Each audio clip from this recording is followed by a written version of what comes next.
नमस्कार प्रिय दर्शकों, हर हर महादेव। आप सभी का स्वागत है हमारे YouTube चैनल स्पिरिचुअल ज्ञान सागर में, जहां हम आपके लिए लाते हैं सनातन धर्म की अद्भुत कथाएं और आध्यात्मिक रहस्य जो आपके मन और आत्मा को शांति प्रदान करेंगे। आज की कथा आरंभ करने से पहले आपसे एक निवेदन है। गरुड़ पुराण में कहा गया है कि जो भी कथा या शिक्षा बीच में छोड़ी जाती है वह पाप का कारण बनती है, इसलिए इस कथा को अंत तक जरूर सुनें। यदि आप एक सच्चे सनातनी हैं और भगवान श्री राम में अटूट श्रद्धा रखते हैं तो अभी वीडियो को लाइक करें, चैनल को सब्सक्राइब करें और कमेंट में जय श्री राम लिखकर अपना समर्थन व्यक्त करें। तो आइए प्रिय दर्शकों, बिना देरी किए आरंभ करते हैं आज की प्रेरणादायक कथा। दर्शक मित्रों, औलाद के कहे में आकर कभी मत करना ये 3 काम, वरना बुढ़ापे में कोई नहीं पूछेगा। माता पिता हमारे जीवन में भगवान के समान होते हैं। वे अपनी संतानों की खुशियों के लिए अपना सारा जीवन न्यौछावर कर देते हैं। वे अपने बच्चों की हर जरूरत पूरी करने के लिए अपनी इच्छाओं का त्याग कर देते हैं। लेकिन कुछ लोग बड़े होने पर अपने माता पिता के इस बलिदान को भूल जाते हैं और उन्हें बोझ समझने लगते हैं। मित्रों, आज की यह कहानी ऐसे ही एक बेटे और बहू की है जो अपनी सुख सुविधाओं और लालच के कारण अपने माता पिता को नजरअंदाज कर देते हैं। यह कथा हमें सिखाती है कि संपत्ति और धन दौलत से अधिक महत्व अपने माता पिता का सम्मान करने और उनकी सेवा करने का है। माता पिता हमारे जीवन की जड़ की तरह होते हैं। यदि हम जड़ों को काट देंगे तो वृक्ष सूख जाएगा। इसी तरह यदि हम अपने माता पिता को छोड़ देंगे तो हमारा जीवन भी खाली और अधूरा रह जाएगा। यह कहानी हमें यह भी समझाती है कि जो लोग धन के पीछे भागते हैं और अपने रिश्तों को अनदेखा कर देते हैं, उनका अंत हमेशा दुखद होता है। वहीं जो अपने माता पिता का आदर करते हैं, उनका जीवन खुशहाल होता है। इस कहानी से हम यह सीख सकते हैं कि जीवन में सबसे बड़ी दौलत हमारे रिश्ते और संबंध हैं, न कि पैसा। कार्तिक नाम का एक युवक शहर में नौकरी करता था और अपनी पत्नी महिमा और बच्चों के साथ वहीं रहता था। एक दिन कार्तिक दफ्तर जाने की तैयारी कर रहा था। जल्दी में उसने अपनी पत्नी से कहा, मुझे देर हो रही है, जल्दी से टिफिन तैयार कर दो। यह सुनकर महिमा चिढ़ गई और रसोई में बर्तन पटकने लगी। कार्तिक ने यह देखा और गुस्से में पूछा, अगर कुछ कहना है तो साफ साफ कहो, इस तरह बर्तन पटकने का क्या मतलब? महिमा ने झल्ला कर जवाब दिया, मैं कितने दिनों से कह रही हूं कि अपने मम्मी पापा से कहो कि गांव की जमीन और घर बेच दें, लेकिन तुम मेरी बात सुनते ही नहीं। तुम्हारी कमाई में जैसे आग लगी हो, आधा पैसा किराए में चला जाता है और बाकी बच्चों की फीस और शहर के खर्चों में खत्म हो जाता है। आखिर मैं क्या करूं? यह सुनकर कार्तिक और चिढ़ गया और बोला, मैं जो कर सकता हूं वही कर रहा हूं। क्या अब किडनी बेच दूं? इतना बड़ा फैसला लेने के लिए भी तुमसे पूछूं? महिमा ने पलटकर कहा, किडनी बेचने की बात कौन कह रहा है? मैं तो सिर्फ कह रही हूं कि अपने मम्मी पापा को समझाओ कि खेत और घर बेच दें। गांव में उनका क्या है? वो वहां आराम कर रहे हैं और यहां हम रोज की जरूरतों के लिए संघर्ष कर रहे हैं। आखिर हमें भी तो चैन से जीने का हक है। कार्तिक ने नाराज होकर कहा, तुम्हारी बातों से लगता है कि मुझे जाकर अपने मम्मी पापा से कहना चाहिए कि आप अपनी जमीन जायदाद बेच दो और पैसे हमें दे दो ताकि हम यहां अच्छा घर खरीद सकें। क्या मैं ऐसा कह सकता हूं? मेरी तनख्वाह से जैसे तैसे खर्च चल रहा है और तुम भी पैसे बचाना नहीं जानती, फालतू की चीजों पर खर्च करती रहती हो। महिमा ने तुनक कर कहा, शादी से पहले तुम्हें मेरा खानदान और स्टेटस क्यों नहीं दिखा? मेरी किस्मत खराब थी जो मेरे पिता की दोस्ती तुम्हारे पिता से थी, वरना मेरी शादी तुम जैसे आदमी से कभी ना होती। और हां, मैं तुम्हारी पत्नी हूं, अपने खर्च करने का अधिकार है मुझे। दोनों के बीच बहस बढ़ती गई। कार्तिक इस तनाव से परेशान हो गया। महिमा की बातें उसे सही भी लगने लगीं। वह सोचने लगा कि माता पिता से बात करनी ही पड़ेगी। इसी उधेड़बुन में वह शांत हो गया। यह कहानी हमें यह सिखाती है कि लालच और स्वार्थ रिश्तों में कड़वाहट ला सकते हैं। जहां प्रेम और सम्मान होना चाहिए, वहां झगड़े और गुस्से का वास हो जाता है। महिमा ने कार्तिक को धमकी दी, तुम्हें किसी एक को चुनना होगा, मुझे और बच्चों को या अपने मम्मी पापा को। यदि तुमने अपने मम्मी पापा को चुना तो मैं तलाक लेकर अपने मायके चली जाऊंगी, और याद रखना तुम्हें हर महीने बच्चों का खर्च देना होगा। महिमा की इस धमकी से परेशान होकर कार्तिक ने सोचा, यदि परिवार में शांति चाहिए तो मुझे मम्मी पापा से बात करनी ही होगी, नहीं तो मेरा घर टूट जाएगा। कार्तिक ने महिमा को समझाते हुए कहा, महिमा, रोज के झगड़े से कोई हल नहीं निकलेगा। बच्चों की 15 दिन की छुट्टियां हुई हैं, क्यों ना हम 10 दिन के लिए गांव चलें। वहां मां बाबूजी के साथ समय बिताएंगे और सही मौका देखकर मैं उनसे घर और खेत बेचने की बात भी कर लूंगा। मित्रों, कार्तिक के मुंह से यह बात सुनकर महिमा बेहद प्रसन्न हो गई। उसके चेहरे पर संतोष साफ झलक रहा था। उसने तुरंत गांव जाने की तैयारी शुरू कर दी। अगले ही दिन कार्तिक और महिमा अपने दोनों बच्चों के साथ गांव पहुंच गए। 4 साल बाद अपने बेटे और पोते पोतियों को देखकर महावीर जी और सुमित्रा देवी का हृदय प्रसन्नता से भर गया। सुमित्रा देवी तो जैसे अपने बेटे को देखकर फूली नहीं समा रही थीं। सुमित्रा देवी तुरंत रसोई में गईं और अपने बेटे के लिए उनका पसंदीदा नाश्ता बनाने लगीं। इतने में महिमा भी रसोई में पहुंच गई और विनम्र स्वर में बोली, मां जी, आप यह सब क्यों कर रही हैं? मेरे होते हुए आपको काम करने की जरूरत नहीं है। आप आराम कीजिए, मैं नाश्ता बना देती हूं। सुमित्रा देवी ने स्नेहपूर्वक कहा, बेटी, तुम लंबा सफर तय करके आई हो, थक गई होगी, थोड़ा आराम कर लो, नाश्ता मैं बना दूंगी।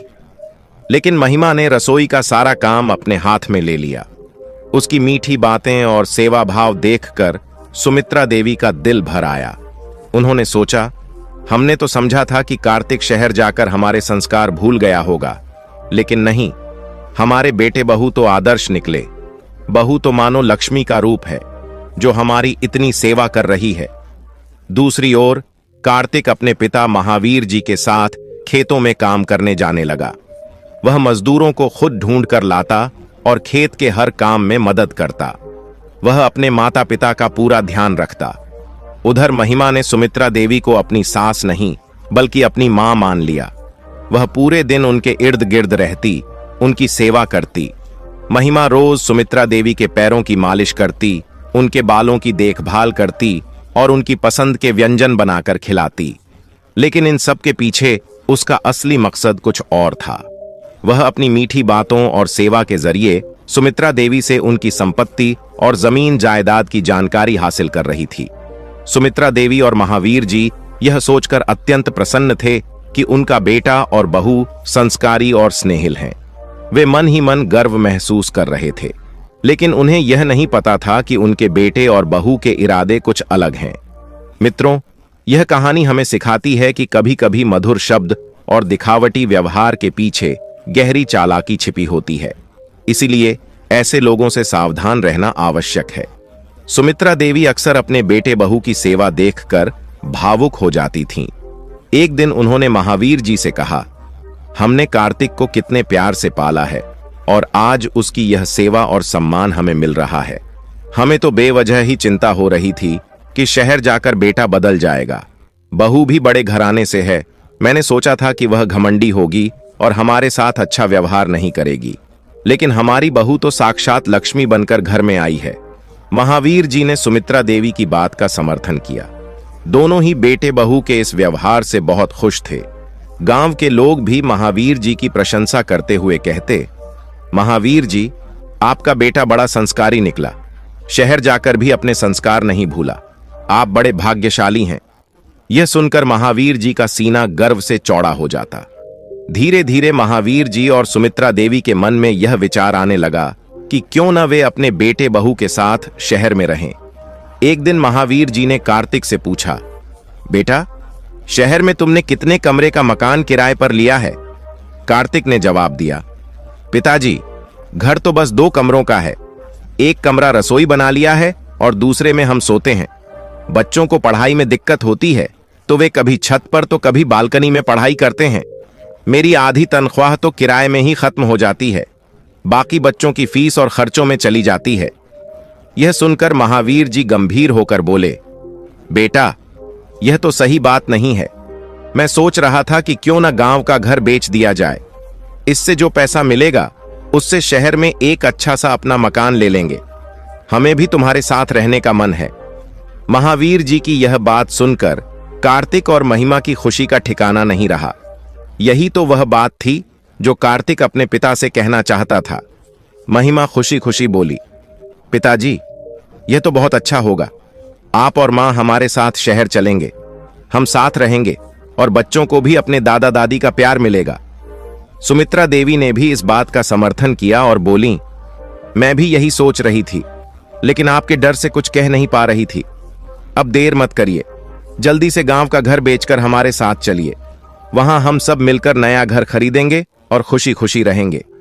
कार्तिक ने भी उत्साह से कहा, पिताजी, मैं भी यही सोच रहा था।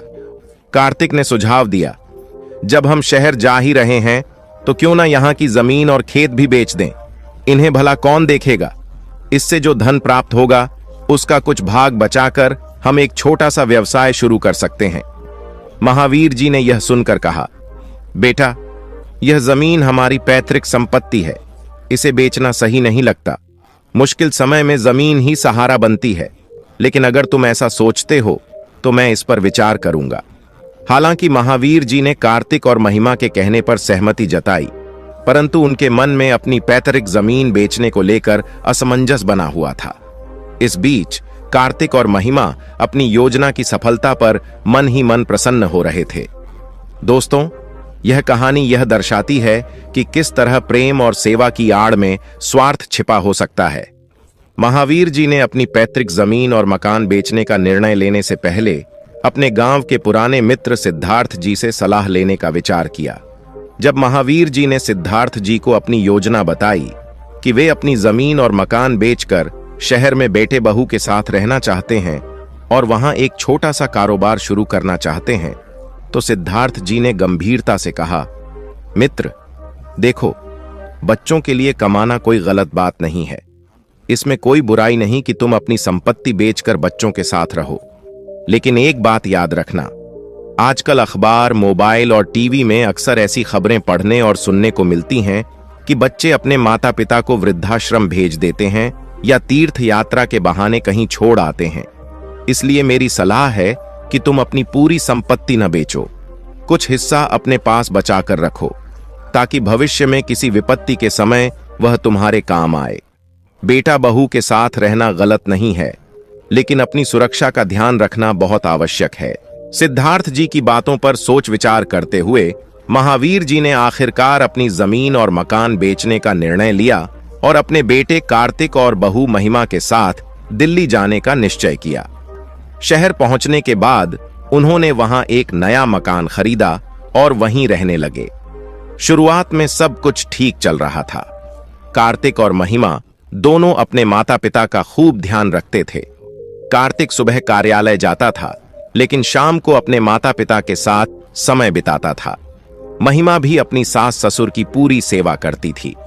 इससे सुमित्रा देवी और महावीर जी को लगने लगा कि उन्होंने सही निर्णय लिया है, लेकिन धीरे धीरे स्थितियां बदलने लगीं। महिमा का व्यवहार बदल गया। अब वह अपनी सहेलियों के साथ खरीदारी, किटी पार्टियों और बेकार के खर्चों में अधिक व्यस्त रहने लगी। उसने घर का सारा काम अपनी सास सुमित्रा देवी पर डाल दिया। बेचारी सुमित्रा देवी सुबह बच्चों के टिफिन बनाती, नाश्ता तैयार करती, रात का खाना पकाती और दिन भर घर के बाकी कामों में लगी रहती। दूसरी ओर महिमा मेकअप, फैशन और मौज मस्ती में व्यस्त रहती। एक दिन महावीर जी ने महिमा से कहा, बहू, तुम्हारी सास दिन भर घर के काम में लगी रहती है। उनका शरीर अब कमजोर हो गया है, तुम उनकी थोड़ी मदद कर दिया करो। और देखो, तुम बेवजह बहुत खर्च करती हो, आए दिन बैंक से पैसे निकालती रहती हो। हमें फिजूल खर्ची से बचना चाहिए। महिमा ने बेरुखी से जवाब दिया, आप लोग यहां सिर्फ रोटी तोड़ने के लिए आए हैं क्या? अगर इस घर में रहना है तो काम करना ही होगा। मेरी मर्जी है, मैं जैसे चाहूं वैसे रहूंगी। महिमा की यह बात सुनकर महावीर जी का दिल टूट गया। उन्होंने चुप रहना ही बेहतर समझा, क्योंकि बहू से बहस करना उन्हें व्यर्थ लगा।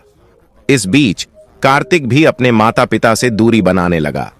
वह अपने काम और बच्चों में इतना व्यस्त हो गया कि माता पिता की ओर ध्यान ही नहीं देता। महावीर जी और सुमित्रा देवी अकेले पड़ गए। बुढ़ापे में घर के सारे काम संभालते संभालते सुमित्रा देवी की तबीयत खराब हो गई। महावीर जी ने कार्तिक से कहा, बेटा, तुम्हारी मां की हालत अब ठीक नहीं है, वह बुढ़ापे में काम नहीं कर पा रही है। क्यों ना हम एक नौकरानी रख लें जो घर का काम संभाल सके।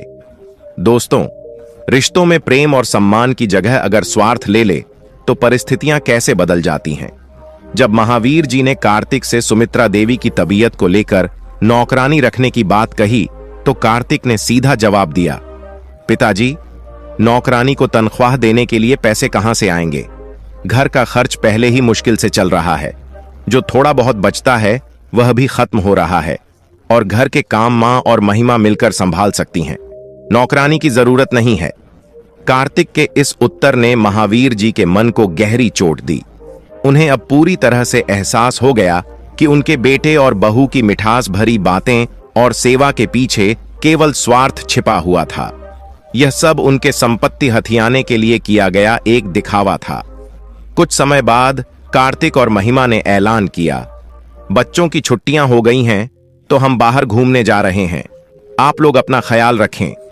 यह सुनकर महावीर जी ने व्यंग्य भरे लहजे में कहा, बेटा, तुम्हारी मां की दवाइयों के लिए पैसे नहीं हैं, नौकरानी रखने के लिए भी नहीं, लेकिन घूमने और महिमा को गहने दिलाने के लिए पैसे कहां से आ गए? महावीर जी की बात पूरी भी नहीं हुई थी कि महिमा ने बीच में टोकते हुए कहा, हमें खुश रहना है तो आपको सहन नहीं हो रहा। हर बात में टोकना बंद करिए और हमें हमारी जिंदगी जीने दीजिए। महिमा की कठोर और बेहया बातों से महावीर जी और सुमित्रा देवी दोनों अवाक रह गए। महावीर जी ने चुप्पी साध लेना ही उचित समझा, क्योंकि अब बहू से बातचीत करना उन्हें व्यर्थ लगने लगा। कार्तिक और महिमा घर से बाहर जाने की तैयारी करने लगे। सुमित्रा देवी ने देखा कि वे बच्चों को बिना कुछ खिलाए ही बाहर ले जा रहे हैं। उनके दिल में अपने पोते पोतियों के लिए ममता उमड़ पड़ी। उन्होंने जल्दी से टिफिन में खाना भरकर महावीर जी से कहा, यह टिफिन बहू और बच्चों को दे आइए। छोटे छोटे बच्चे हैं, भूखे रह जाएंगे, रास्ते में ही खा लेंगे। महावीर जी ने गंभीरता से कहा, तुम अब भी इन लोगों की चिंता कर रही हो जो हमें इस तरह बेइज्जत करते हैं। उनके लिए खाना भेजना सही है क्या? सुमित्रा देवी ने भावुक होकर उत्तर दिया, बच्चे भूखे न रहें इसलिए। न चाहते हुए भी महावीर जी टिफिन लेकर कार्तिक को देने गए। जैसे ही वे कार्तिक के कमरे के पास पहुंचे, उन्होंने कार्तिक को फोन पर किसी से बात करते हुए सुना। कार्तिक कह रहा था, यार, महिमा मां बाबूजी को लेकर बहुत परेशान है। वह कहती है कि इन्हें वृद्धाश्रम छोड़ दो। अब उनसे घर का कोई काम नहीं होता और उनकी दवाइयों पर अनावश्यक खर्च हो रहा है। मुझे समझ नहीं आ रहा कि क्या करूं। उसके दोस्त ने उसे समझाते हुए कहा, तुम चिंता मत करो, आजकल वृद्धाश्रम में हर प्रकार की सुविधाएं मिलती हैं, वे वहां खुश रहेंगे। भाभी से मेरी बात हो गई है, मैं सब कुछ पता कर लेता हूं। वीकेंड पर लौटने के बाद इसे सुलझा लेंगे। कार्तिक ने कहा, ठीक है, तुम सब व्यवस्था कर लो, लौटकर मैं मां बाबूजी से बात करूंगा। महावीर जी यह सब सुनकर जैसे जड़ हो गए। उनके लिए यह यकीन करना कठिन था कि उनका अपना बेटा और बहू उनके साथ ऐसा सलूक करेंगे। जिन बच्चों के लिए उन्होंने अपना सर्वस्व त्याग दिया, वे अब उन्हें वृद्धाश्रम भेजने की योजना बना रहे थे। जब कार्तिक फोन पर बात खत्म करके कमरे से बाहर आया तो महावीर जी ने अपने चेहरे पर कोई भाव नहीं दिखाया। उन्होंने टिफिन उसकी ओर बढ़ाते हुए कहा, बेटा, यह टिफिन ले जाओ, तुम्हारी मां ने बनाया है। रास्ते में बच्चों को भूख लगेगी तो खा लेंगे, बाकी बातें लौटकर इत्मीनान से कर लेना। कार्तिक ने बिना भाव के टिफिन लिया और बोला, पिताजी, इन बातों में मत उलझिए, हमें देर हो रही है। इसके बाद वह महिमा और बच्चों के साथ गाड़ी में बैठकर चला गया। महावीर जी के मन में पीड़ा और क्रोध का मिश्रण था। वे कुर्सी पर बैठ गए। उनके मन में कार्तिक और महिमा की बातें गूंज रही थीं। तभी सुमित्रा देवी वहां आईं और अपने पति को चिंतित देखकर बोलीं, आप इतने परेशान क्यों हैं? बेटा और बहू तो कुछ ही दिनों के लिए बाहर गए हैं, वापस आ जाएंगे। महावीर जी ने गंभीर स्वर में कहा, भाग्यवान, तुम अपनी ममता में अंधी हो गई हो। जो बात मैं तुम्हें बताने वाला हूं उसे सुनकर तुम्हारे होश उड़ जाएंगे। सुमित्रा देवी ने चौंकते हुए पूछा, ऐसा क्या हुआ, जल्दी बताइए। महावीर जी ने गहरी सांस लेते हुए कहा, क्या तुम्हें पता है, हमारा बेटा और बहू हमें वृद्धाश्रम में छोड़ने की योजना बना रहे हैं। उनकी सारी सेवा, प्यार और मीठे बोल महज एक धोखा था। उन्होंने हमारी संपत्ति बेचकर उसका उपयोग अपने ऐशो आराम के लिए किया।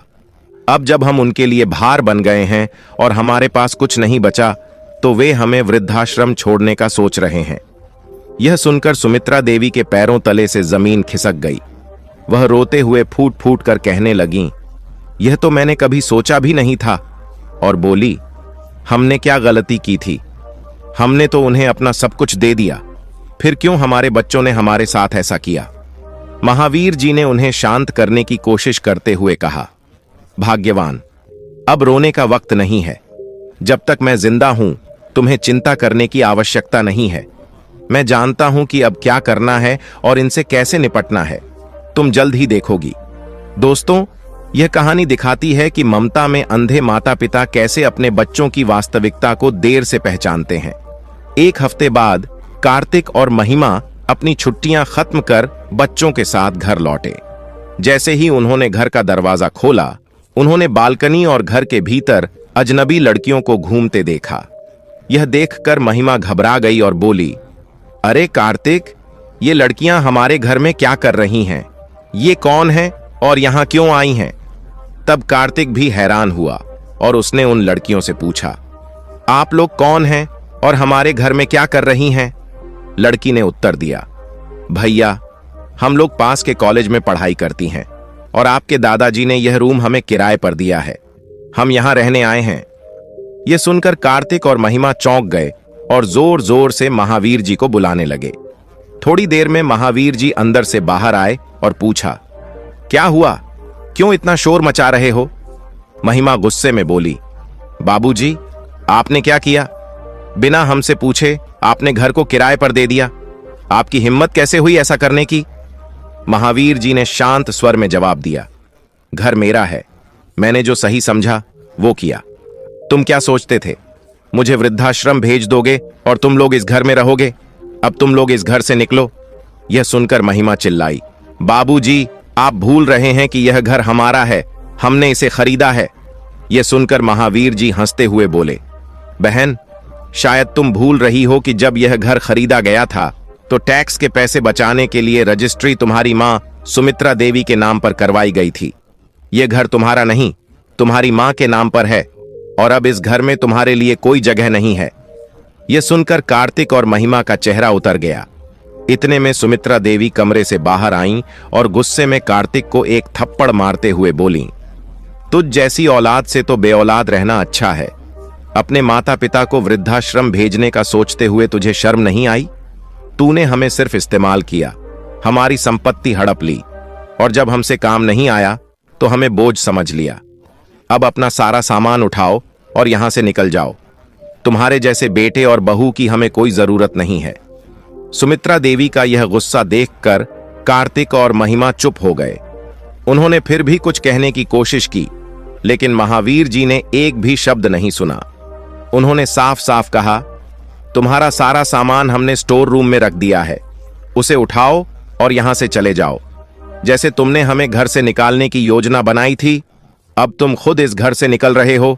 हम इस घर में तुम जैसे नालायक को और नहीं रख सकते।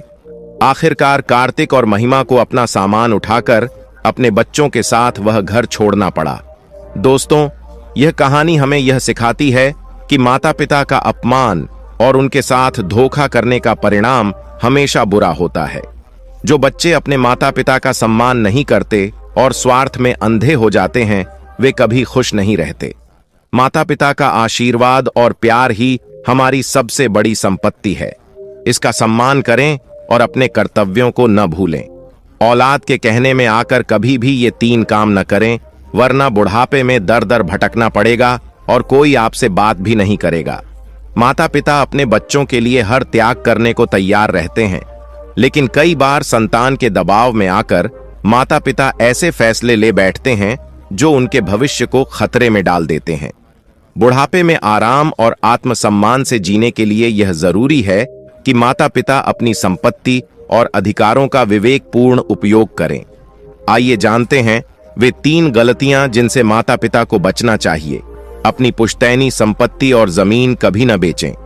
पुश्तैनी जमीन और घर सिर्फ संपत्ति नहीं होते, बल्कि वे माता पिता के जीवन भर की मेहनत और सुरक्षा का प्रतीक होते हैं।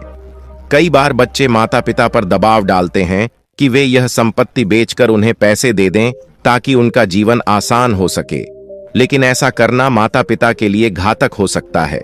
बुढ़ापे में यही संपत्ति संकट के समय सहारा बनती है, तो उनके पास कुछ भी नहीं बचता।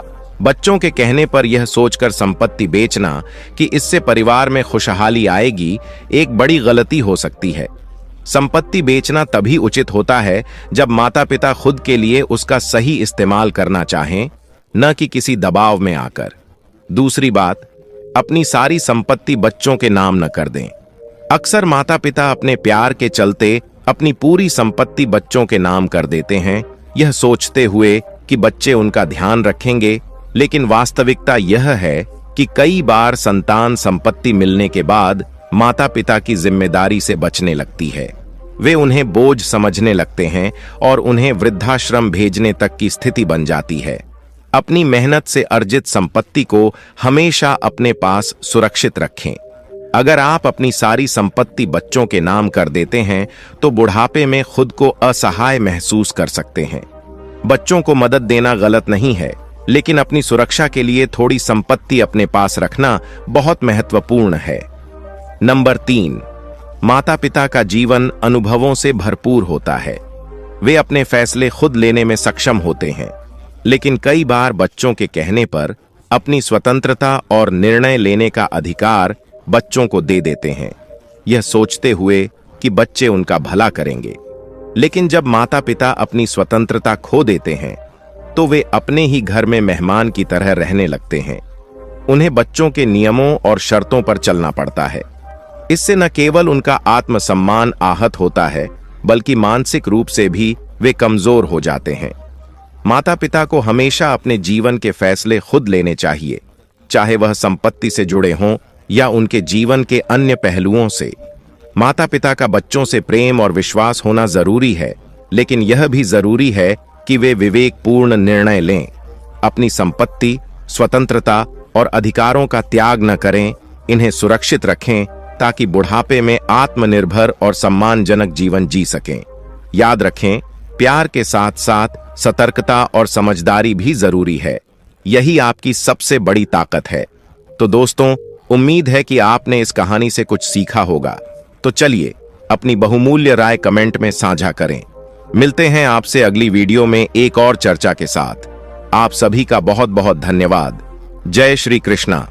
प्रिय दर्शकों, आगे की कहानी में आपको जानने को मिलेगा एक ऐसा अनमोल संदेश जो आपके जीवन को नई दिशा देगा। मित्रों, एक दिन एक बेटे और उसकी पत्नी ने अपने बुजुर्ग माता पिता को जान से मारने का योजना बनाई। मित्रों, माता पिता जीवन में कुछ गलतियां करते हैं जिससे उनके बच्चे उनसे नाराज हो जाते हैं। कहते हैं कि माता पिता का आरण ऐसा आरण है जिसे कोई संतान कभी भी चुका नहीं सकती। माता पिता अपने बच्चों को जन्म देने के बाद उनका पालन पोषण करते हैं, उन्हें शिक्षा और संस्कार देते हैं ताकि वे अपने जीवन में खुद को स्थापित कर सकें। अपनी जरूरतों को नजरअंदाज करके वे बच्चों के उज्जवल भविष्य के लिए अपनी सारी इच्छाओं को त्याग देते हैं। माता पिता का योगदान उस वृक्ष के समान होता है जो अपनी छांव में संतान को हर प्रकार की विपत्ति से बचाता है। उनका त्याग और निस्वार्थ प्रेम इतना बड़ा होता है कि इसे केवल कृतज्ञता और सेवा से ही कुछ हद तक चुकाया जा सकता है। फिर भी आज की पीढ़ी स्वार्थ और आधुनिकता में उलझी हुई है और अक्सर इस आरण को भूल जाती है। माता पिता का त्याग उस नदी की तरह है जो अपनी सारी सामग्री छोड़कर दूसरों की प्यास बुझाती है। वे अपने आराम और इच्छाओं को त्याग कर बच्चों के सपनों को साकार करने में व्यस्त रहते हैं। पिता कठोर धूप में काम करके घर का खर्च चलाता है और मां बच्चों की देखभाल करती है। ऐसे में बच्चों का कर्तव्य बनता है कि वे अपने माता पिता का सम्मान करें और उनका सहारा बने। लेकिन दुर्भाग्य से आजकल के बच्चे जब आत्मनिर्भर हो जाते हैं तो वे अपने माता पिता की देखभाल से बचने लगते हैं। वे उन्हें वृद्धाश्रम भेजने या अकेला छोड़ देने जैसी क्रूर योजनाएं बनाते हैं। आजकल का समाज भौतिकवादी हो गया है। लोग अपने जीवन में व्यस्त हो गए हैं और माता पिता की देखभाल को एक बोझ मानने लगे हैं। वृद्धावस्था में माता पिता को सबसे अधिक अपने बच्चों के सहारे की आवश्यकता होती है, लेकिन वही संतान उन्हें अकेला छोड़ देती है। यह स्थिति उन संस्कारों और नैतिक मूल्यों को दर्शाती है जो समय के साथ खोते जा रहे हैं। संतान का अपने माता पिता से पीछा छुड़ाने की कोशिश केवल उनकी स्वार्थपरता और असंवेदनशीलता को दर्शाती है। वे भूल जाते हैं कि जो माता पिता दिन रात उनकी हर जरूरत को पूरा करते हैं, उन्हें अब सम्मान और सेवा मिलनी चाहिए। भारतीय संस्कृति में माता पिता को देवता के समान माना गया है। शास्त्रों में कहा गया है, मातृ देवो भव पितृ देवो भव, अर्थात माता पिता को देवताओं के समान सम्मान मिलना चाहिए। वे संतान अभागे होते हैं जो अपने माता पिता के आरण को नहीं समझते। उनके आशीर्वाद के बिना जीवन में सफलता प्राप्त करना असंभव है।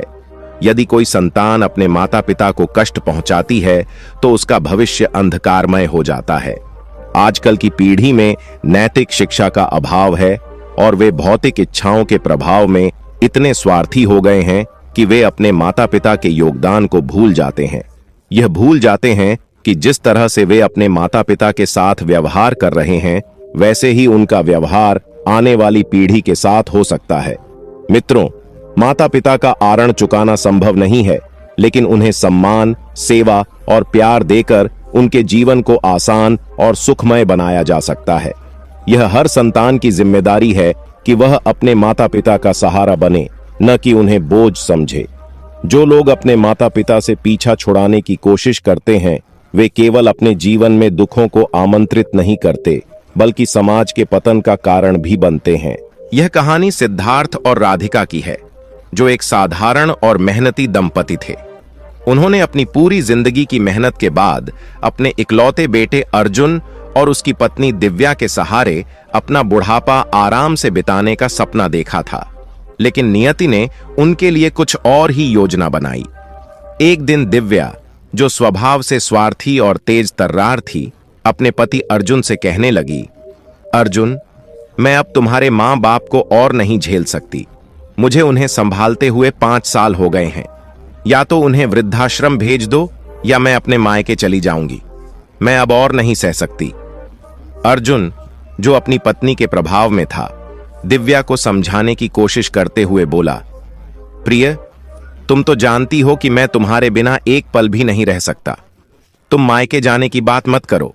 मैं खुद भी इनसे परेशान हूं, लेकिन ये लोग वृद्धाश्रम जाने के लिए तैयार नहीं हैं। सिद्धार्थ और राधिका के बेटे अर्जुन और उसकी पत्नी दिव्या ने अपने माता पिता से छुटकारा पाने की एक योजना बनाई। दिव्या ने कहा, अर्जुन, मैं अब और इन दोनों को सहन नहीं कर सकती। मुझे इनसे जूझते हुए कई साल हो गए हैं। इन्हें या तो वृद्धाश्रम भेज दो या फिर मैं घर छोड़कर चली जाऊंगी। मुझे अब और नहीं सहा जाता। अर्जुन, जो अपनी पत्नी के प्रभाव में था, उसे शांत करने की कोशिश करते हुए बोला, प्रिय, तुम जानती हो कि मैं तुम्हारे बिना एक पल भी नहीं रह सकता। तुम मायके जाने की बात मत करो। मैं भी इनसे परेशान हूं, लेकिन ये लोग वृद्धाश्रम जाने को तैयार नहीं हैं। अर्जुन गुस्से में भरकर बोला, इनके लिए कुछ तो तिगड़म लगानी पड़ेगी।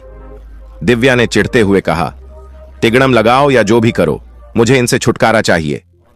अर्जुन ने गुस्से में कहा, ठीक है, तुम बस गुस्सा उतारो, मैं कुछ करता हूं। इसी दौरान सिद्धार्थ ने कमरे से आवाज लगाई, अर्जुन बेटा, इधर आओ। अर्जुन को यह सुनते ही और गुस्सा आ गया और वह झल्लाते हुए बोला, देखो, ये वही ड्रामा कर रहे हैं, मुझसे बात भी नहीं करने देते। मुझे तो लगता है इनका जल्दी से कुछ बंदोबस्त करना पड़ेगा। अर्जुन अपने पिता के कमरे में पहुंचा और तैश में बोला, क्या परेशानी है आप दोनों को? हर वक्त मुझे आवाज लगाते रहते हो। राधिका, जो स्वभाव से शांत थी, बोली, बेटा, यह क्या तरीका है अपने बाबूजी से बात करने का? तो अर्जुन गुस्से में बोला, मां, और क्या करूं? आप दोनों का बस यही काम है, मुझे परेशान करना। सिद्धार्थ ने थोड़ा संयमित स्वर में कहा, बेटा, आज तेरी छुट्टी है, हमें डॉक्टर के पास ले चल। तेरी मां की आंखों में कुछ तकलीफ है, डॉक्टर को दिखा देंगे और मेरा भी चेकअप हो जाएगा। यह सुनकर अर्जुन और भी गुस्से में आ गया और चिल्लाते हुए बोला, आप दोनों ने मुझे क्या समझा है? एक ही दिन की छुट्टी मिलती है और उसमें भी आप लोग अपना काम बताने आ जाते हो। पैसे कौन दे रहा है? क्या मेरे दादाजी आकर दे रहे हैं? मेरे पास न तो समय है और न ही पैसे। राधिका ने उसे शांत करने की कोशिश की। बेटा, इतनी छोटी सी बात पर गुस्सा क्यों कर रहे हो? अगर तुझे समय नहीं है तो हम खुद चले जाएंगे। हमें तेरे पैसे की भी जरूरत नहीं है। अर्जुन बड़बड़ाते हुए अपने कमरे में चला गया। सिद्धार्थ और राधिका ने अपनी छोटी सी जमा पूंजी से अपनी जरूरतें पूरी करने का फैसला किया और डॉक्टर के पास जाने के लिए तैयार हुए।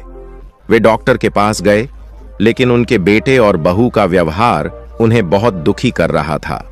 सिद्धार्थ और राधिका डॉक्टर से मिलने के बाद घर लौटने लगे।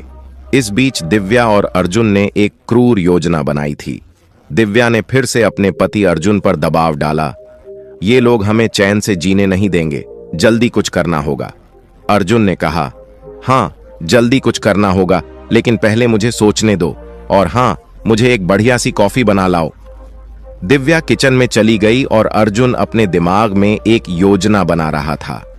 वह सोचने लगा, ऐसा क्या किया जाए जिससे हम इनसे हमेशा के लिए छुटकारा पा सकें। जब दिव्या कॉफी लेकर आई तो उसने अर्जुन से पूछा, अब तुम क्या सोच रहे हो? अर्जुन ने दिव्या से कहा, मुझे तरीका मिल गया है, हम इनसे छुटकारा पा सकते हैं।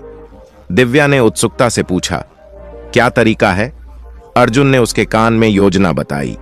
दिव्या खुशी से बोली, वाह, अब तो हम इनको आसानी से निपटा सकते हैं और तुम आदर्श बेटा बन जाओगे।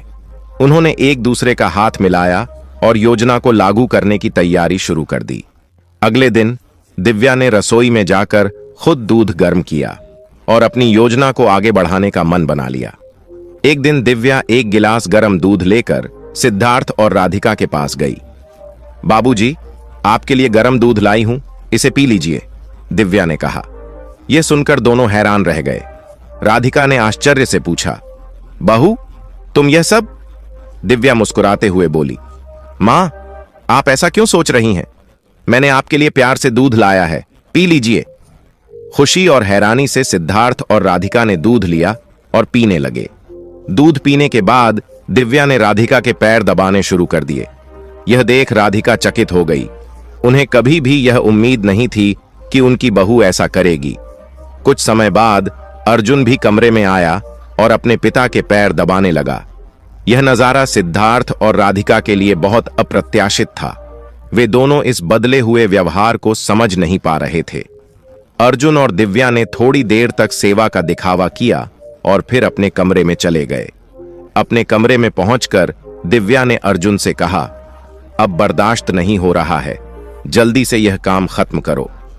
अर्जुन ने उसे शांत करते हुए कहा, प्रिय, थोड़ा समय तो दो, धीरे धीरे सब कुछ होगा।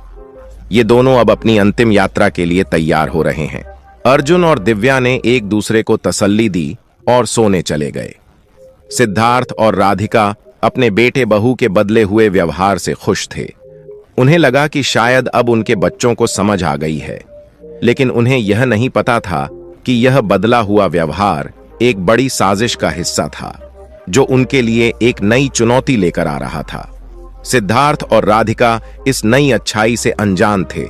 वे नहीं जानते थे कि उनके बेटे बहू की यह सेवा उनके खिलाफ एक बड़ी योजना का हिस्सा थी। अगले दिन अर्जुन ऑफिस से घर लौटा और हाथ में एक नई साड़ी और धोती लेकर सीधे अपने माता पिता के कमरे में गया। मुस्कुराते हुए उसने कहा, पिताजी, यह नई धोती आपके लिए, और मां, यह नई साड़ी आपके लिए लाया हूं, आपको बहुत पसंद आएगी। सिद्धार्थ और राधिका ने यह सुनकर खुशी जाहिर की।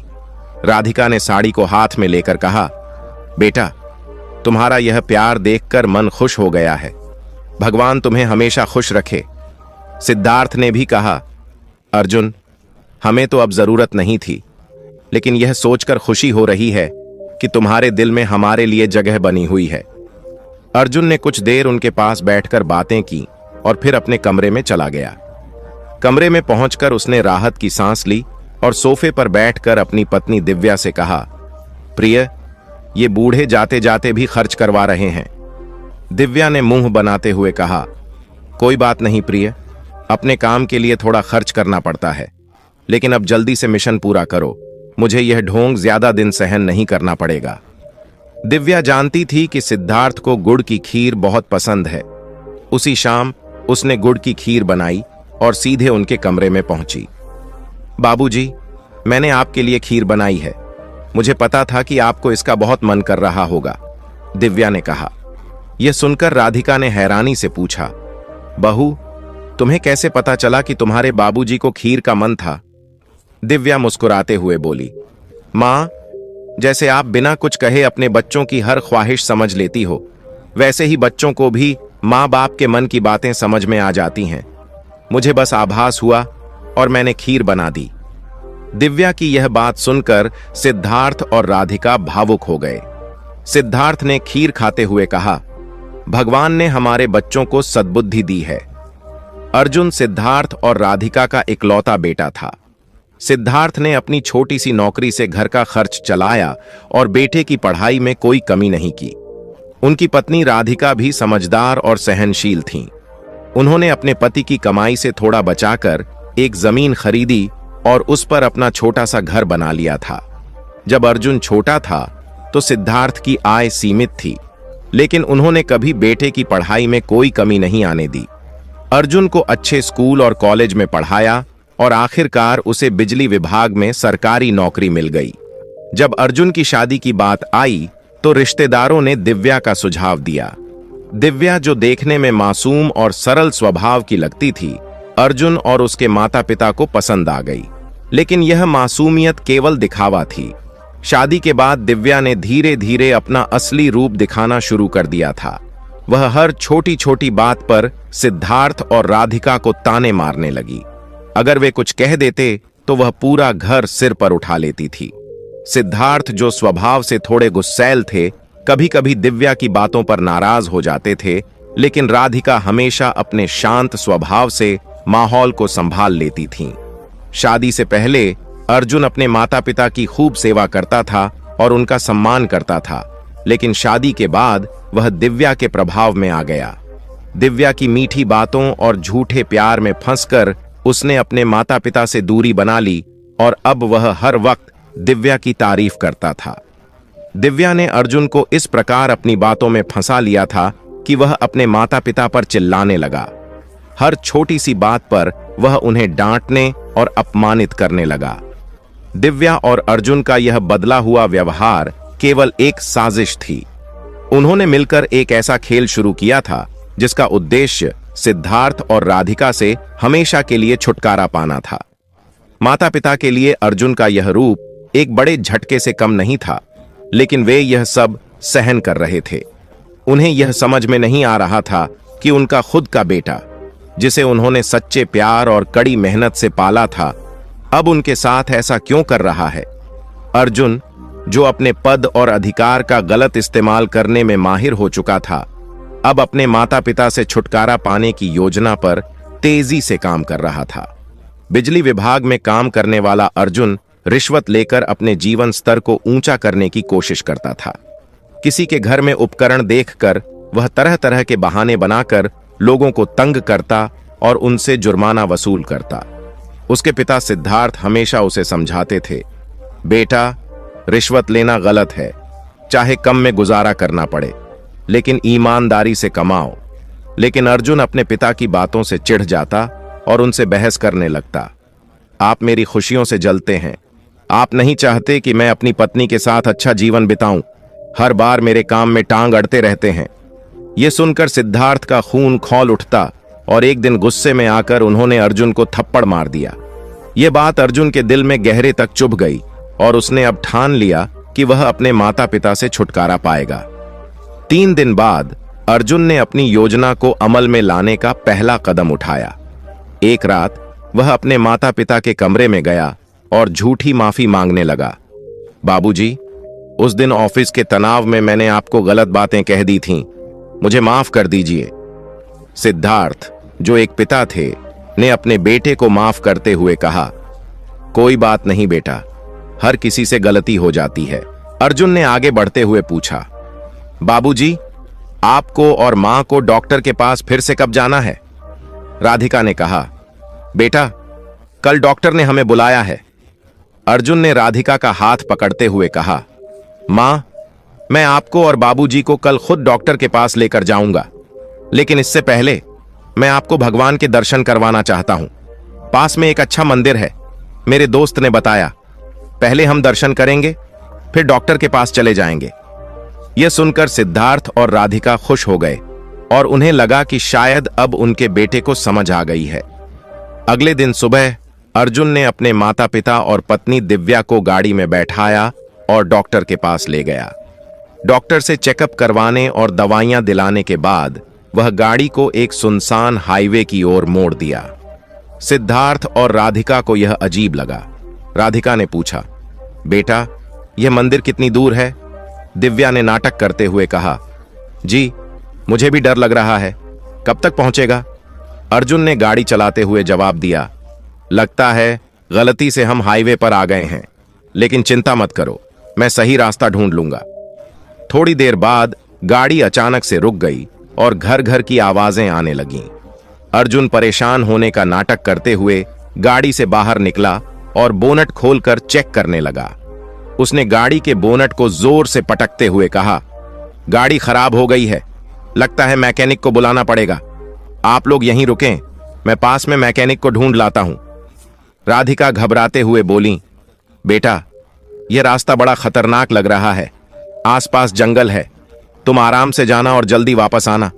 अर्जुन ने सिर हिलाते हुए कहा, जी मां, तुम चिंता मत करो, मैं जल्दी लौटूंगा। अर्जुन और दिव्या गाड़ी को धक्का देने का नाटक करते हुए धीरे धीरे वहां से दूर चले गए, जबकि सिद्धार्थ और राधिका, जो इस धोखे से अनजान थे, चुपचाप पत्थर पर बैठकर बेटे का इंतजार करने लगे। रात का समय था, चारों ओर घना अंधेरा था और जंगल की आवाजें सुनाई दे रही थीं। सिद्धार्थ और राधिका को डर और भूख प्यास सता रही थी। राधिका कांपते हुए बोली, लगता है बेटा कहीं रास्ता भटक गया है। सिद्धार्थ ने उन्हें दिलासा देते हुए कहा, चिंता मत करो, वह जल्दी लौटेगा। लेकिन मन ही मन वह भी बेचैन थे। भूख और प्यास के कारण दोनों की हालत खराब हो रही थी। तभी एक पुलिस जीप उस सुनसान हाईवे से गुजर रही थी। जीप में बैठे व्यक्ति दया प्रसाद दुबे, जो एक ईमानदार और दयालु सीनियर पुलिस अधिकारी थे, ने अंधेरे में सड़क के किनारे बैठे बुजुर्ग दंपत्ति को देखा।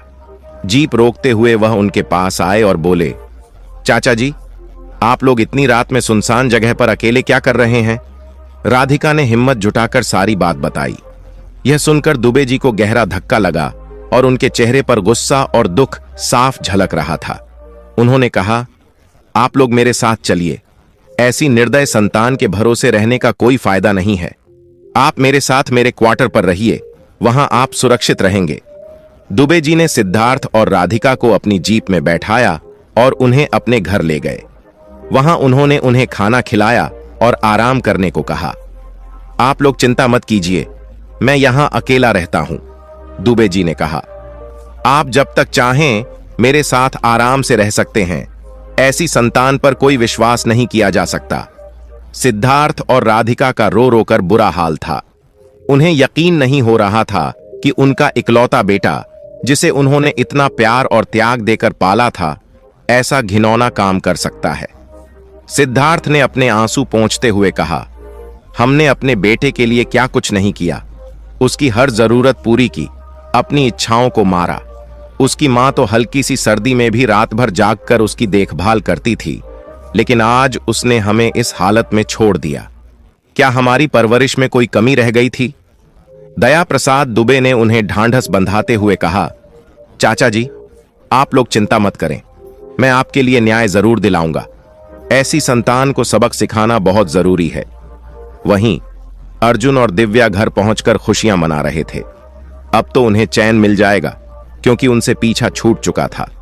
वे सोचने लगे थे कि अब या तो उनके माता पिता भूख और प्यास से मर जाएंगे, या फिर जंगल में किसी जंगली जानवर का शिकार बन जाएंगे। अर्जुन ने थक कर कहा, अब हम आराम से अपनी जिंदगी जी सकते हैं। लेकिन उन्हें यह नहीं पता था कि उनके किए का परिणाम जल्द ही सामने आने वाला था। दया प्रसाद दुबे ने सिद्धार्थ और राधिका को न्याय दिलाने की ठान ली थी। उन्होंने अर्जुन और दिव्या के खिलाफ कार्रवाई की योजना बनाई, क्योंकि वह जानते थे कि इस तरह के लोग समाज के लिए खतरे का कारण बन सकते हैं और उन्हें सही रास्ते पर लाना बेहद जरूरी है। दुबे जी ने सिद्धार्थ और राधिका से कहा, चाचा जी, मैं अर्जुन और दिव्या को कानून के तहत सजा दिला सकता हूं, लेकिन वे आपके बेटे और बहू हैं, इसलिए यह फैसला आपका होगा। बताइए, आप उनसे क्या चाहते हैं? राधिका ने भारी मन से जवाब दिया, बेटा, सबसे पहले हमें हमारा घर वापस चाहिए।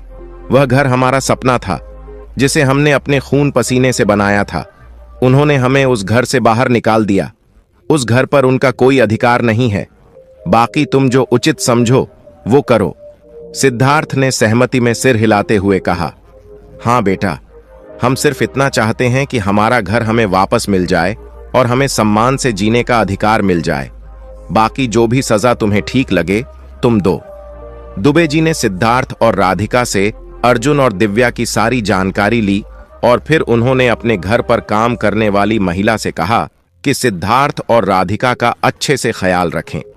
इसके बाद दुबे जी अपनी शिकायत दर्ज कराने और आगे की कार्रवाई के लिए निकल पड़े।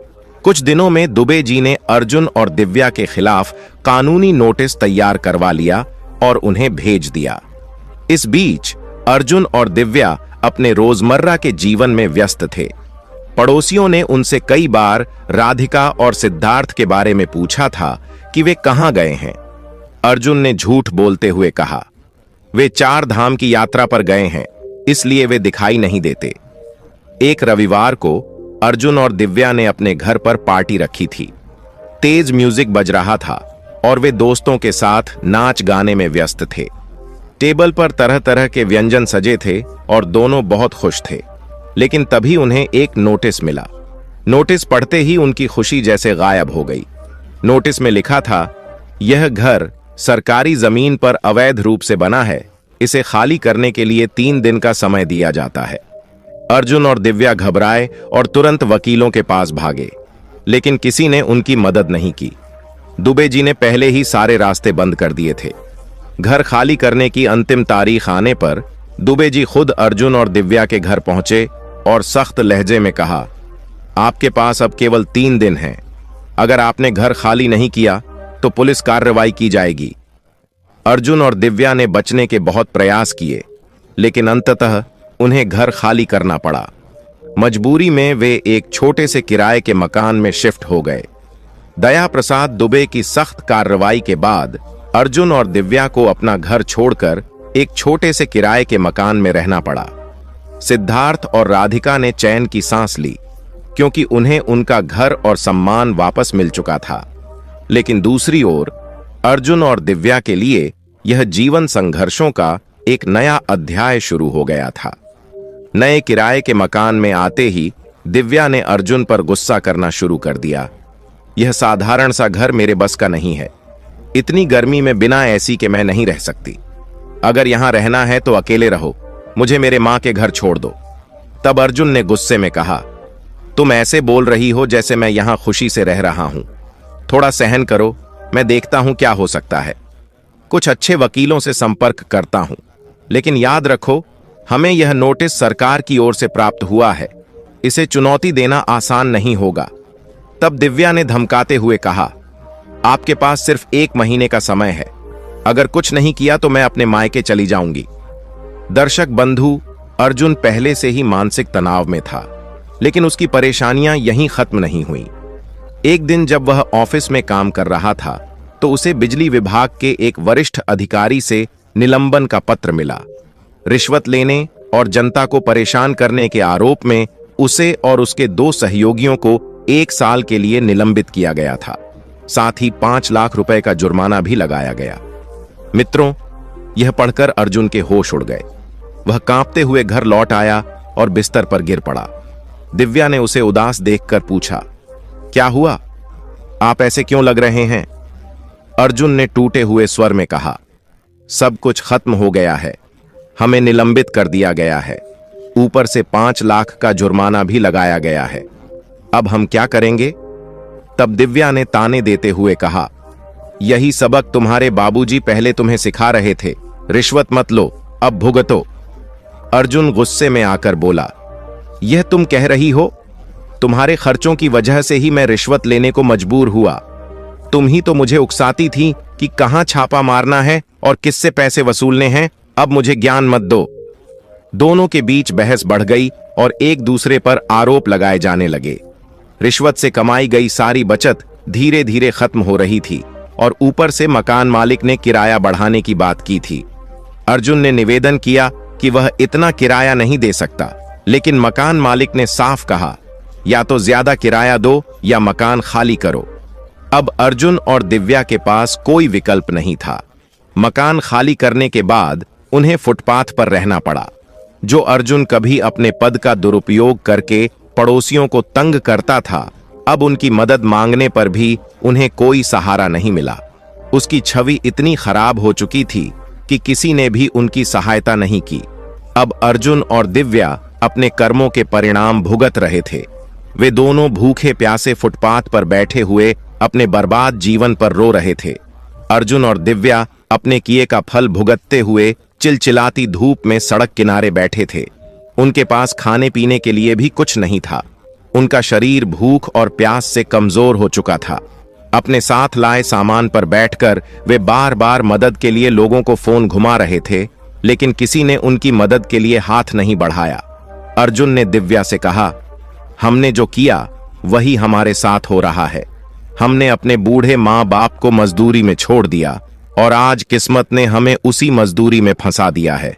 इसमें गलती सिर्फ मेरी है। अर्जुन रोने लगा। उसकी आवाज गले में अटक गई।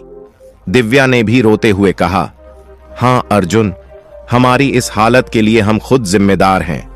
मैंने तो सोचा भी नहीं था कि मेरे किए गए अत्याचारों का यह नतीजा होगा।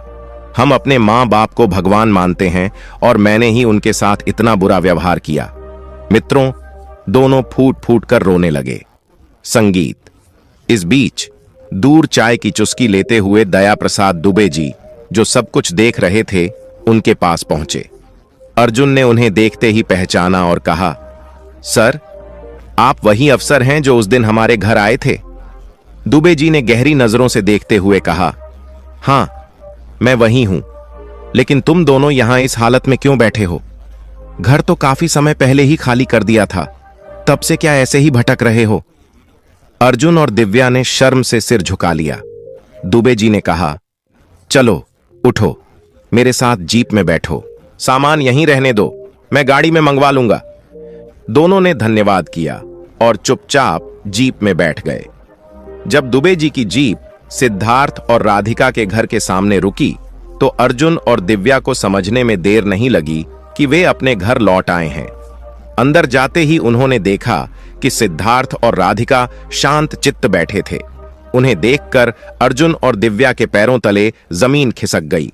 अर्जुन और दिव्या दौड़कर उनके पैरों में गिर पड़े और रोते हुए माफी मांगने लगे। माँ बाबूजी, हमें माफ कर दीजिए, हमने जो किया वह गलत था। हमारे किए गए पापों के लिए आप जितनी सजा दें, हम तैयार हैं। सिद्धार्थ ने गुस्से में एक जोरदार तमाचा अर्जुन के गाल पर जड़ दिया।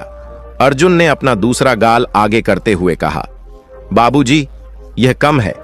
आप चाहे जितने थप्पड़ मारें, हमारे पाप उतने बड़े हैं कि इसकी सजा कम ही होगी। हमें माफ कर दीजिए। राधिका की आंखों में भी आंसू आ गए। उन्होंने सिद्धार्थ को शांत किया और कहा, जो हुआ उसे भगवान ने भी देखा है। उन्होंने इन्हें सजा दी है, अब इन्हें माफ कर दो। दुबे जी ने भी कहा, चाचा जी, इन दोनों को माफ कर दीजिए, इन्हें अपनी गलती का एहसास हो गया है। सिद्धार्थ ने गहरी सांस लेते हुए कहा, ठीक है, अगर भगवान ने इन्हें माफ कर दिया तो हम भी माफ करते हैं। अर्जुन और दिव्या को गले लगाते हुए सिद्धार्थ ने कहा, बच्चे केवल प्यार और सम्मान की उम्मीद अपने माँ बाप से करते हैं। हमने अपनी जिंदगी की मेहनत से घर बनाया और तुम्हारे भविष्य को संवारने की कोशिश की, लेकिन जब बच्चे बुढ़ापे में माँ बाप का सहारा बनने की बजाय उन्हें अकेला छोड़ देते हैं, तो सोचो उनके दिल पर क्या बीतती होगी। मित्रों, यह सुनकर अर्जुन फूट फूट कर रोने लगा। पश्चाताप के बाद अर्जुन और दिव्या ने अपने जीवन को पूरी तरह बदलने का फैसला किया। अब वे सिद्धार्थ और राधिका की सेवा में कोई कसर नहीं छोड़ते थे। कुछ महीनों बाद घर में खुशियों की लहर दौड़ गई। दिव्या गर्भवती हुई और पूरे परिवार में उल्लास का माहौल बन गया। 9 महीने बाद एक नन्हे बच्चे ने जन्म लिया। सिद्धार्थ और राधिका ने अपने पोते को देखकर भगवान का धन्यवाद किया। वे अपने पोते को देखकर अपनी सारी पीड़ा भूल गए और परिवार के साथ खुशहाल जीवन जीने लगे। मित्रों, यह कहानी हमें यह सिखाती है कि माता पिता का अपमान करना सबसे बड़ा पाप है। उनकी सेवा और सम्मान करना ही सच्चा धर्म है। जो संतान अपने माता पिता को दुख देती है, उसे अपने कर्मों का फल भुगतना ही पड़ता है। माँ बाप को इन बातों को ध्यान में रखना चाहिए ताकि बेटा बहू उनके साथ अन्याय न कर सके। पहला पाठ, माता पिता को अपनी जीवन भर की बचत और संपत्ति का प्रबंधन समझदारी से करना चाहिए। सारी संपत्ति और घर को बच्चों के नाम करने से पहले यह सुनिश्चित करें कि आपकी आर्थिक सुरक्षा बनी रहे। दूसरा, अपनी संपत्ति और घर का हस्तांतरण तभी करें जब आप यकीन कर लें कि बच्चे आपकी देखभाल और सम्मान करेंगे। वसीयत तैयार करें और कानूनी दस्तावेजों का सहारा लें ताकि किसी प्रकार की धोखाधड़ी से बच सकें। तीसरा पाठ, चाहे बच्चे आपके अपने हों, लेकिन उनकी आर्थिक स्थिति और व्यवहार पर पूरी तरह निर्भर रहना समझदारी नहीं है। अपनी छोटी छोटी जरूरतों के लिए आत्मनिर्भर बनने की कोशिश करें। चौथा पाठ, बच्चों को यह सिखाएं कि माता पिता का सम्मान और सेवा करना उनका धर्म है। उन्हें नैतिक शिक्षा दें ताकि वे बड़े होकर आपके साथ स्नेह और सम्मान का व्यवहार करें। यदि कोई बेटा या बहू आपका अपमान करता है तो शुरुआत में ही इस पर कड़ी रोक लगाएं। सामाजिक और कानूनी मदद लेने से ना हिचकें और अपनी समस्याओं को अपने दोस्तों, रिश्तेदारों या पड़ोसियों के साथ साझा करें ताकि आप अकेला न महसूस करें। माता पिता का सम्मान करना हर बच्चे का कर्तव्य है, लेकिन माता पिता को भी अपनी सुरक्षा और अधिकारों का ध्यान रखना चाहिए ताकि वे किसी भी स्थिति में असहाय महसूस न करें।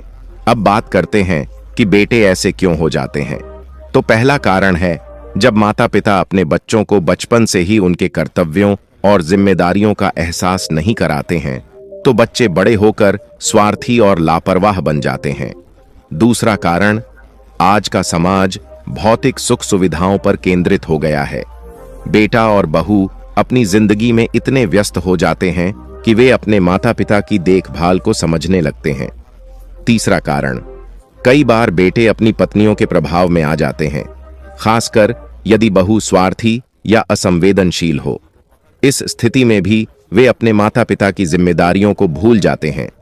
चौथा कारण, यदि माता पिता हर छोटी बड़ी बात के लिए बेटे पर निर्भर रहते हैं तो बेटा इसे अपने ऊपर बोझ समझने लगता है और इससे बचने की कोशिश करता है।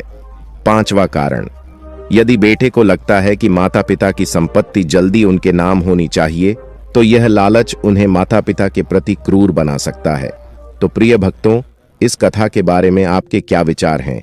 कृपया अपनी अनमोल राय हमें कमेंट बॉक्स में जरूर बताएं। हम आशा करते हैं कि यह कथा आपके मन को भा गई होगी और आपको आध्यात्मिक प्रेरणा मिली होगी। अगर यह कथा आपको पसंद आई हो तो कृपया वीडियो को लाइक करें, चैनल स्पिरिचुअल ज्ञान सागर को सब्सक्राइब करें और इस वीडियो को अधिक से अधिक अपने मित्रों और परिवारजनों के साथ शेयर करें ताकि यह संदेश और ज्ञान सभी तक पहुंचे।